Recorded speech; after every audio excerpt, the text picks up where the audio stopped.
আসসালামু আলাইকুম everyone, welcome to my another blog. আজকের ব্লগে থাকবে তোমাদের জন্য কোরিয়ান স্টাইলে চিকেন উইংস রেসিপি। আজকের রেসিপিটি আমি চেষ্টা করেছি খুব সহজভাবে তৈরি করার।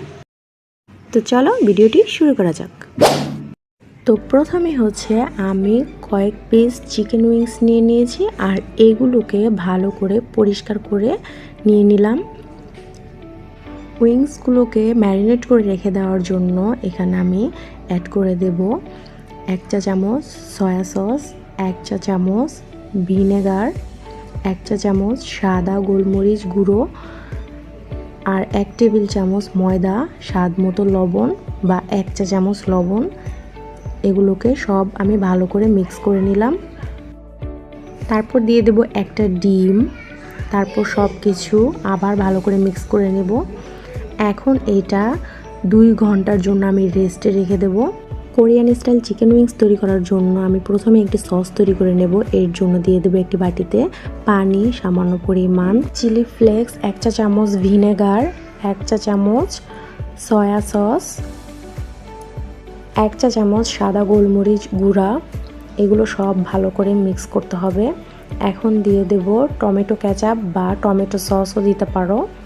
তারপর দিয়ে দেব 1 চা চামচ চিনি।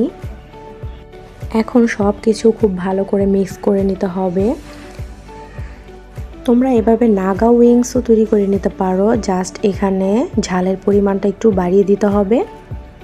এখন চুলায় একটি কড়াই বসিয়ে তাতে দিয়ে দেব তেল। তেলটা ভালো করে গরম হয়ে আসলে লো আঁচে চিকেনগুলোকে ভেজে নেব, যেগুলো ম্যারিনেট করে রেখেছিলাম। এগুলো লো আঁচে ভেজে নিতে হবে, কেননা প্রপারলি যাতে মাংসটা ভেতর থেকে সেদ্ধ হয়ে আসে, এই জন্য।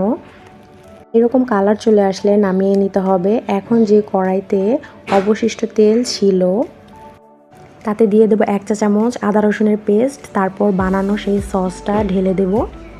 সসটাকে ভালো করে ঘন করে নিতে হবে। কিছুক্ষণ রান্না করার পর সসটা এরকম ঘন হয়ে আসবে। তারপর এর মধ্যে চিকেন উইংসগুলোকে দিয়ে দেব।